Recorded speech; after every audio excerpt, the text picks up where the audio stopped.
नमस्कार दोस्तों, मैं अमित विश्नोई। आज के वीडियो पे हम बात करेंगे वो ईपीएफओ पे बात करेंगे। और ईपीएफओ में हमने पहले पेंशन पे बात की थी। पेंशन पे मैंने 2 वीडियो डाले थे, वो जाके देख लेना कि पेंशन में हमें किस प्रकार से लॉस होता है और सरकार हमें पेंशन देती है वो किस प्रकार से देती है। और हमारा टोटल जो सैलरी का जो वेज रेट बताया था 15,700 रुपये, उस वेज रेट में काट के हमें कैसे 10,000 रुपये मिलते हैं वो भी मैंने पूरा बताया था। और आज हम बात करेंगे वो बेसिक नियोक्ता शेयर और हमारा खुद का जो 12% पीएफ करता है उस पर बात करेंगे। और हम इसका इंटरेस्ट देखेंगे, क्योंकि गवर्नमेंट ने तो बोल रखा है कि 8.25 हम आपको इंटरेस्ट देते हैं। अब इसका अगर आपने थोड़ी गहराई में जाके देखेंगे ना, तो रियल में आपको ये ब्याज 30 पैसे से भी कम मिलेगा। ये मैं पूरा आपके सामने रखूंगा। और अपने एक तरफ देखते हैं कि अगर यही पैसा हमारा कहीं और डिपॉजिट हो तो हमें कितना प्रॉफिट मिल सकता है, वो भी देखेंगे।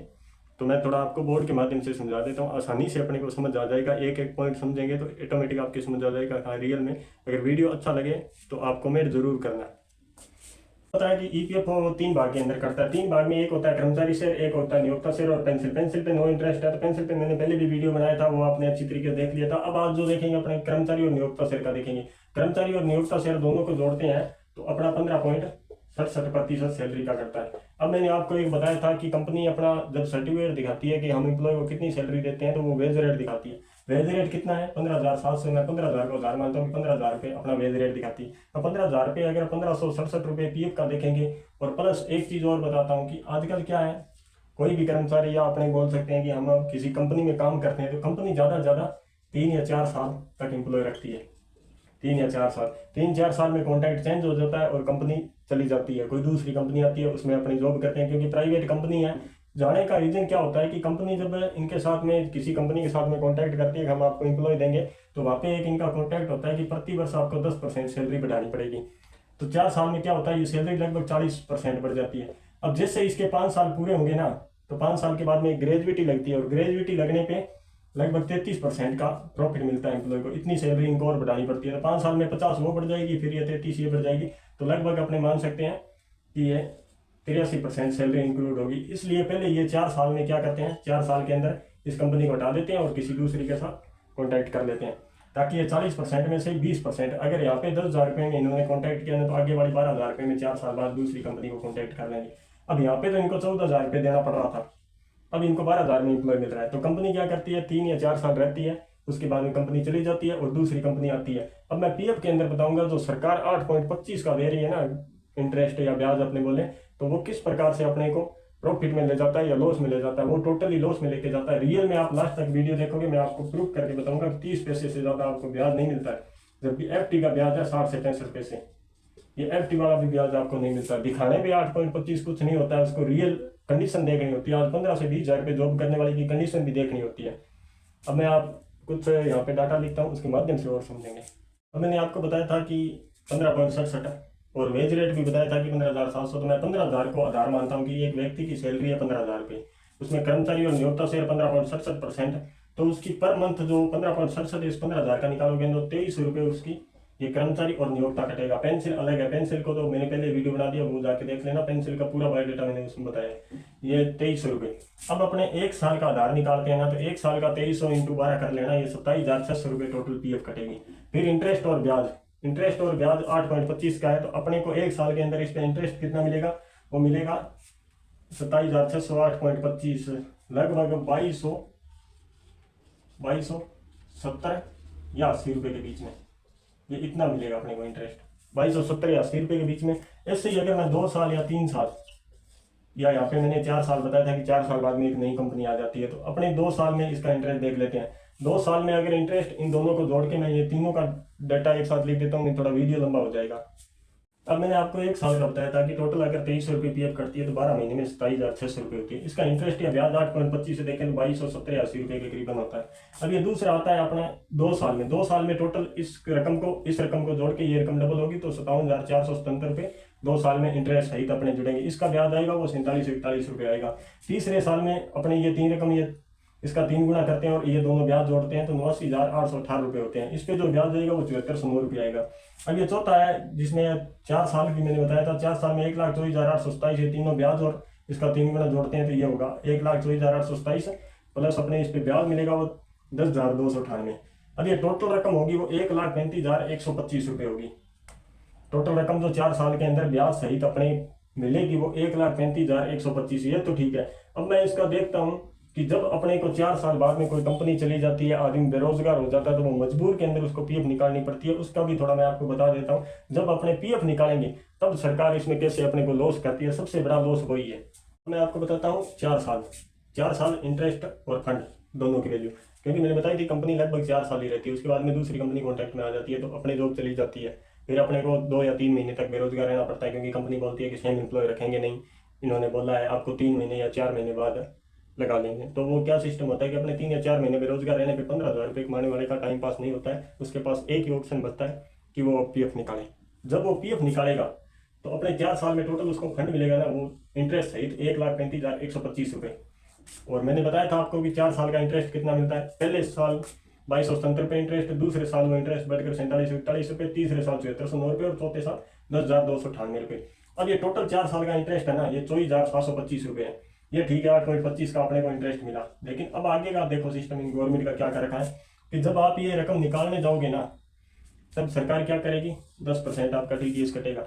अगर सरकार को काटना ही है तो इंटरेस्ट देने की क्या जरूरत है, इंटरेस्ट ही ना दो। फिर इस देने में मतलब कि आप 10% दोबारा काट रहे हो। पैसा हमारा है, नियोक्ता हमारा है, नियोक्ता से जो हमारा कर्मचारी है, जो 12% हमारी पीएफ की कट रही है, सरकार को कौन सा दो रहा है। पेंशन ठीक है सरकार दे रही है, वो भी हमारे टैक्स के तौर पे दे रही है, उसमें भी चलो इंटरेस्ट नहीं दे रही है, वो भी मैंने बताया था, वो भी सबसे बड़ा लॉस है। और दूसरा मैंने 10% टीडीएस, ये जो 13,512 रुपये टोटल इस रकम पे टीडीएस लगेगा, ये जो 1,35,125 10% इसका निकाल लेना, 13,512 रुपये इस पे टीडीएस लग जाएगा। अब आपके अकाउंट में जो रकम आएगी ना, वो 1,21,613 रुपये आएगी।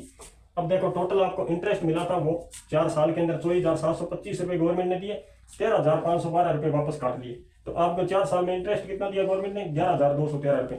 अरे 11,213 रुपये का आप 4% से कंपेरिजन करके देख लो, 30 पैसे ब्याज नहीं आ रहा है इसका, 30 पैसे से भी कम ब्याज आ रहा है।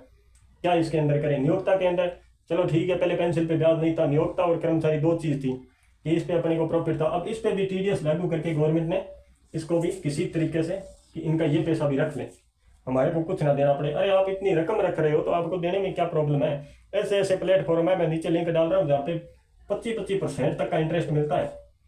SIP का मैं नीचे लिंक डाल दूंगा, उसके अंदर मैं डायरेक्ट बाई और सेल ज्यादा करता हूँ, क्योंकि मेरे को म्यूचुअल फंड का अच्छा खासा ध्यान है, इसलिए मैं करता हूँ। और SIP में मैंने छोटी छोटी रकम लगा के वो बताने के लिए कर रखा था कि SIP में रियल में इतना ब्याज मिलता है। SIP में 25% का इंटरेस्ट प्रेजेंट टाइम के अंदर, मैं नीचे लिंक डाल रहा हूँ, आप जाके देख लेना, मेरे को मिला है। मैंने 2022 में भी एक्सिस डायरेक्ट पे 2022 और 23 में किया था, 24 में मैं एंजल लोन से कर रहा हूँ, उसका मैंने लाइव प्रूफ वीडियो उसका स्क्रीन रिकॉर्ड करके डाला है कि इतना इंटरेस्ट दे रही है। अब अपने को 20% अगर आधार माने ना 20% का, तो भी मैं इस रकम का आपको बताता हूँ कि कितना इंटरेस्ट होता है। वो सेम ही डेटा रखा है, मैंने बताया था 15,000 रुपये सैलरी, उसके बाद मैंने बताया था 15.67 नियोक्ता और कर्मचारी शेयर था, और वही 2300 रुपये पीएफ। अब इसकी गणना करते हैं कि जो प्लेटफॉर्म है म्यूचुअल फंड का, उससे गणना करता हूँ मैं SIP की। अब ये 1 साल में आपके कटेगा 27,600 रुपये, इस पे SIP 25% इंटरेस्ट दे रही है। और दूसरी बात, SIP में चक्रवर्ती ब्याज लगता है, हर महीने की जो राशि होती है उस पर ब्याज जुड़ के वो फिर अगले महीने उस राशि पे टोटल पे अपने को इंटरेस्ट मिलता है। मैं डायरेक्ट 1 साल का ही मान रहा हूँ, 1 साल का 5520 रुपये इंटरेस्ट मिलता है अगर 27,600 रुपये पे। और दूसरे साल ये रकम, ये और ये रकम दोनों जोड़ के और इसका डबल कर लेना, क्योंकि 2 साल के अंदर ये डबल होगी, तो 60,720 रुपये, इसका 20% इंटरेस्ट कितना है, 12,144 रुपये।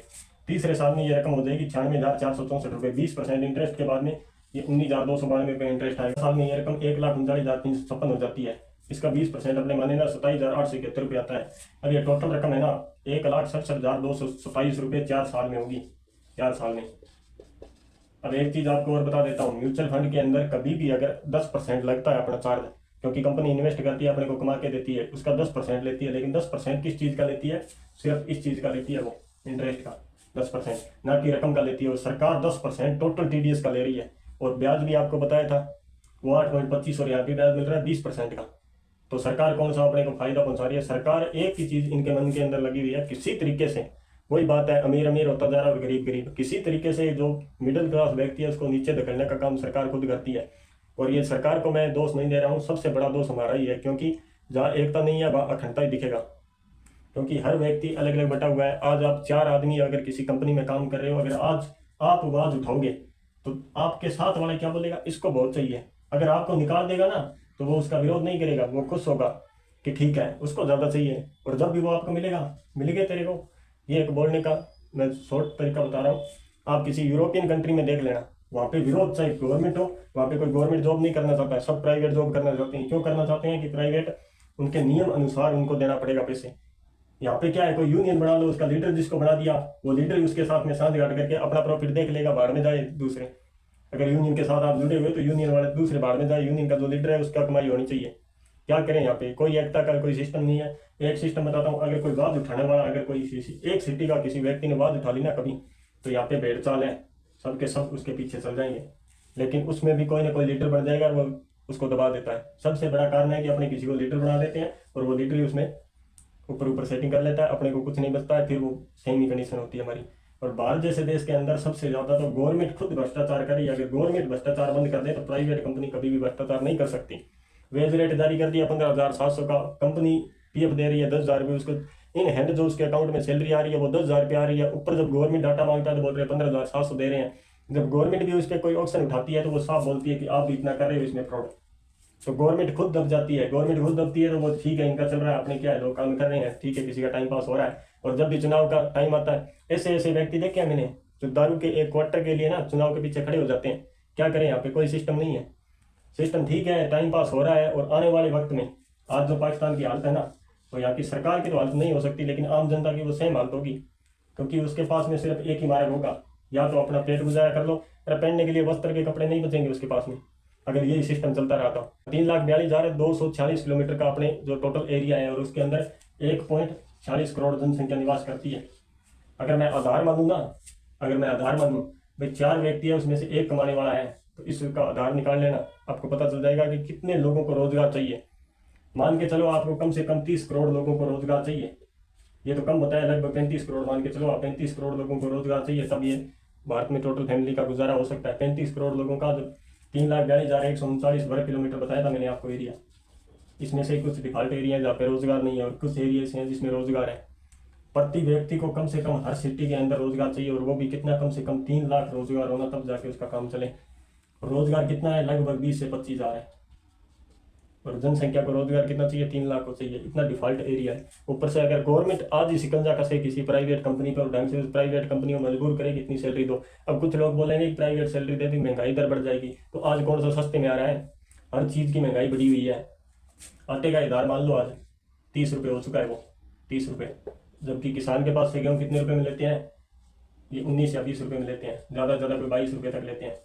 ये 8 रुपये बीच में कहाँ जाते हैं।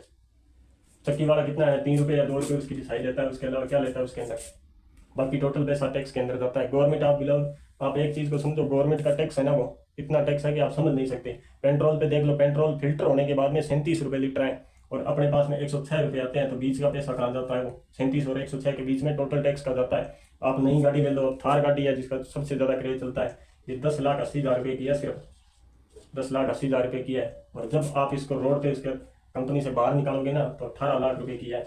अभी 10,80,000 में 18 लाख देख लो, 7,40,000 रुपये सिर्फ टैक्स में जाते हैं। अब और गवर्नमेंट को खाने के लिए कितना चाहिए, रोजगार कुछ है नहीं।